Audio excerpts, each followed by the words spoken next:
বন্ধুরা, আমি অঞ্জনা রায়। আজকে আবার একটা নতুন মিনি ব্লগ নিয়ে এই গরমে চলে আসলাম। গরম হাঁসফাঁস অবস্থা, তার মধ্যেও রান্নাবান্না তো করতেই হবে। আজকে একটু বাটা মাছ দিয়ে রান্না করলাম, তেল ঝাল করে। বাটা মাছেই ওই ভালো করে ধুয়ে নুন হলুদ মাখিয়ে দিলাম। এবার মাখিয়ে দিয়ে তারপর তেল গরম হওয়ার পরে বাটা মাছগুলোকে একটু লাল লাল করে ভেজলাম। বন্ধুরা, আমাদের বাড়ির রান্নায় না মাছের যদি ভাজা খায় তাহলে একটু করা হয়, না হলে আমাদের মিডিয়ামটা করে, একদম কাঁচা কাঁচা না, একটু মিডিয়াম করে ভাজা হয়, সেইভাবেই ভাজলাম। যদিও ওই বাটা মাছ খাওয়া নিয়ে খুবই অশান্তি, তবু আমি জোর করেই করেছি আজকে।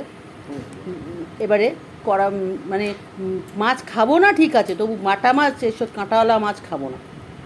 এবার কড়াতে আর একটু তেল দিয়ে আলুগুলোকে লাল লাল করে ভেজে নিলাম। ভেজে নিয়ে আলুগুলোকে তুলে নিলাম। তারপর তাতে কড়াতে একটু কালো জিরে আর ফোড়ন দিলাম। বন্ধুরা, আপনারা জানেন তো সবাই যে কালো জিরেটা পেঁয়াজ রসুনকে ব্যালেন্স করার জন্য আগেকার দিনের মানুষের কালো জিরের ফোড়নটা দেওয়া হতো। একটা সুন্দর ঝাঁঝ আছে ওর মধ্যে। তাই আজকে বৃহস্পতিবার পেঁয়াজ রসুন তো হবে না, সেই জন্য কালো জিরে দিয়ে আদা দিয়ে ফোড়ন দিয়ে নেড়ে নিলাম। এবারে নাড়তে নাড়তে তার মধ্যে দিয়ে দিলাম টমেটো। আর এখনকারের টমেটো খুব শক্ত, সেই জন্য একটু নুন দিতেই হবে, নাহলে টমেটো মজবে না। নুন দিয়ে টমেটোটাকে নেড়ে চেড়ে চাপা দিয়ে রাখলাম।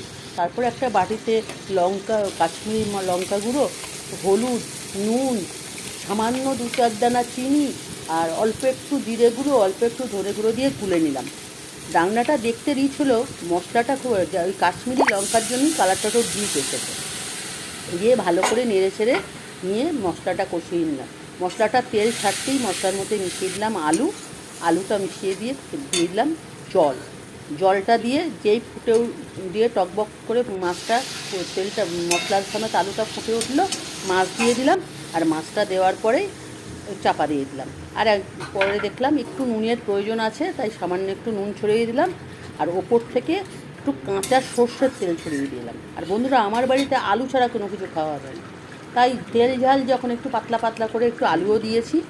এবারে দিয়ে লাস্টে তিনটে কাঁচা লঙ্কা চিড়ে ছড়িয়ে দিয়েছি, কারণ একটু সামান্য ঝাল না লাগলে ভালো লাগে না। ঝাল খাওয়া নিয়েও আমার বাড়ির সমস্যা।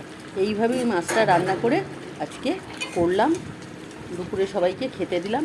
খেয়ে পড়লো তো খারাপ হয়নি, ভালো হয়েছে। জানি না আপনাদের কতটা ভালো লাগবে দেখতে, কারণ আপনাদের তো আমি দেখে খাওয়াতে পারছি না। পারলে একদিন সবাই চলে আসবেন আমার বাড়ি, এবং আমি আমার মতন করে রান্না করে খাওয়াবো। আমার কড়াটা খুবই অপরিষ্কার, কী করবো বলুন, হাত তো সেভাবে কাজ করছে না, চেপে